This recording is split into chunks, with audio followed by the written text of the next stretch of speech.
Hello all, welcome back to screen space.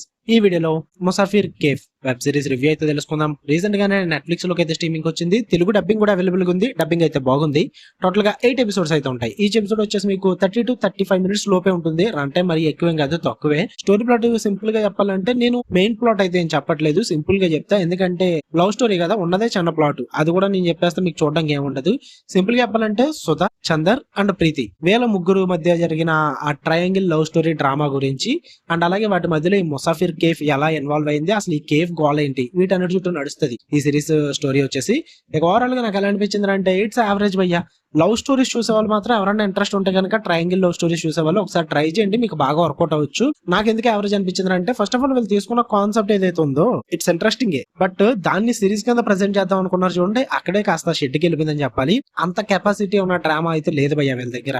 ఎందుకంటే series లో రాసుకున్న డ్రామా అంతా కూడా లవ్ స్టోరీ చుట్టూరు ఇది బోరింగ్ ఉంది. అసలు ఎమోషనల్లీ కనెక్షన్ లేదు, చాలా బోరింగ్ అనిపించింది. ఏదో ఓవర్ గా స్ట్రెచ్ చేసినట్టు అనిపించింది తప్ప అంతగా వర్కౌట్ అవ్వలేదు. ఒక మూవీ కట్ట కింద తీసుకుంటే బాగుండేమో. పాజిటివ్స్ విషయానికి వచ్చేస్తే నాకు సిరీస్ లో బాగా నచ్చిందంటే main lead and hero Chandar and Sudha వీళ్ళిద్దరూ పరిచయం అయ్యే దగ్గర నుంచి వాళ్ళ లవ్ స్టోరీ అంతా చూపిస్తారు. అదంతా కూడా చాలా బ్యూటిఫుల్ గా ఉందన్నమాట. వాళ్ళ మధ్య జరిగే కొన్ని కన్వర్జేషన్స్ లైక్ రొమాంటిక్ ఎలిమెంట్స్ అన్ని కూడా సూపర్ గా ప్రెజెంట్ చేస్తారు. బట్ అన్నిటికీ కూడా లవ్లీ సీన్స్ అయితే ఉంటాయి, అవన్నీ కూడా బాగా కనెక్ట్ అయినాయి నాకు. అండ్ అలాగే ప్రీతి క్యారెక్టరైజేషన్ కూడా బాగుంటుంది. ఓన్లీ క్యారెక్టరైజేషన్ మాత్రమే అండర్లైన్ చేసుకోండి, ఓకే. దానికి నెగిటివ్స్ లో చెప్తుంది ఆ క్యారెక్టర్ గురించి. క్యారెక్టరైజేషన్ మాత్రం చాలా బాగా డిజైన్ చేసుకున్నారు. అండ్ పర్ఫార్మెన్సెస్ కూడా చాలా బాగుంటాయి. అండ్ అలాగే టెక్నికల్లీ విజువల్లీ సిరీస్ చూడడానికి బాగుంటుంది. ఆ ముసాఫిర్ కేఫ్ సెటప్ చేసిన విధానం గానీ, దాని చుట్టూ రాసుకున్న డ్రామా గానీ, కొన్ని సీక్వెన్సెస్ అయితే బాగా వర్కౌట్ అయినాయి అనమాట. ఇక నెగిటివ్స్ విషయానికి వచ్చేస్తే బిగ్గెస్ట్ ప్రాబ్లం ఏంటంటే చందర్కి ఎంత ఇంపార్టెన్స్, సుధాకి ఎంత ఇంపార్టెన్స్, సేమ్ ఇంపార్టెన్స్ ప్రీతి క్యారెక్టర్ కూడా ఉండాలి. బట్ ప్రీతి క్యారెక్టర్ ని ఏదో గాలికి వదిలేసినట్టు వదిలేహారన్నమాట. ఆ క్యారెక్టరైజేషన్ బాగుంది, తనకు రాసుకున్న లైన్స్ రైటింగ్స్ ఇవన్నీ బాగున్నాయి. బట్ దాని చుట్టూరు రాసుకున్న డ్రామా ఏదైతే ఉందో, ఒక రైటర్ సప్లాట్ ఉంటుంది అనమాట, తనకు లైన్ వేస్తూ ఉంటాడు. ఆ రైటర్ సప్లాట్ అన్నది సరిగ్గా వర్కౌట్ అవ్వలేదు. నాకు అసలు అనవసరం అనిపించింది. అసలు అది లేకపోతేనే బాగుంది. అసలు నాకు అస్సలు నచ్చలేదు అది. అండ్ అలాగే ప్రీతి క్యారెక్టర్ కి తనకున్న ఫీలింగ్స్ పరంగా గానీ, చందర్ కి వీళ్ళిద్దరి మధ్య ఉన్న రిలేషన్ గానీ సరిగ్గా ఎస్టాబ్లిష్ చేయలేదు. అంటే వీళ్ళ మొత్తం కాన్సన్ట్రేషన్ అంతా చందర్ అండ్ సుధా రిలేషన్షిప్ మీద పెట్టారు. ప్రీతిని గాలికి వదిలేశారు. నాకు అది అస్సలు నచ్చలేదు. చూపిస్తే బ్యాలెన్స్డ్ గా చూపించాలి, లేదంటే లేదు. నాకు అది ప్రాబ్లమేటిక్ అనిపించింది. అండ్ అలాగే చంద్ర వర్సెస్ సుధా రిలేషన్షిప్ ఏదైతే ఉందో, వాళ్ళ రిలేషన్షిప్ బాగుంటది. వాళ్ళ మధ్య ఎప్పుడైతే డిఫరెన్సెస్ వస్తాయో ఆ సీక్వెన్సెస్ మాత్రం అంత కన్విన్సింగ్ అనిపించలేదు నాకు. ఇద్దరికి గోల్స్ ఉంటాయి బ్రో. చందర్కి గోల్స్ ఉంటాయి, తనకి రీజనబుల్ గోల్స్ ఉంటాయి, తన దాంట్లో తప్పే ఉండదు.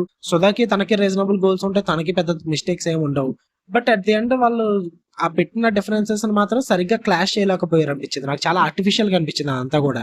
అంటే క్లియర్ గా చెప్పలేను ఎందుకంటే స్పాయిలర్ అయిపోతుంది మొత్తానికి. సో మీరు అది చూసి తెలుసుకోండి, మీకు అర్థమవుద్ది నేను ఏం చెప్తున్నాను.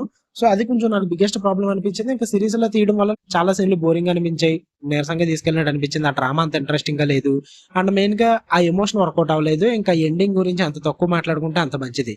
అంటే 8 ఎపిసోడ్లు సాగదీయడానికి నీకు టైం ఉంది. ఓపెన్ ఎండింగ్ ఎందుకు ఇచ్చారు నాకు అర్థం కాల. ఇంకొక 10 నిమిషాలు చేస్తే అయిపోయే సిరీస్ కి ఓపెన్ ఎండింగ్ అంట.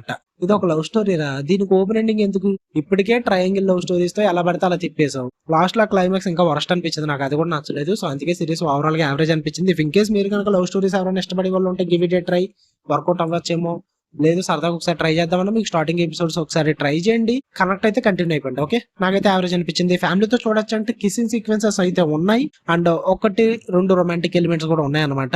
మరి అవి స్కిప్ చేసుకుంటే సరిపోద్ది. ఉన్నదంతా సిరీస్ ప్రాబ్లం లేదు, చూసేయచ్చు. మీకు వీడియో నచ్చితే లైక్ చేయండి, షేర్ చేయండి, మీ ఒపీనియన్స్ కూడా కామెంట్ చేయండి. మళ్ళీ నెక్స్ట్ వీడియోలో కలుద్దాం.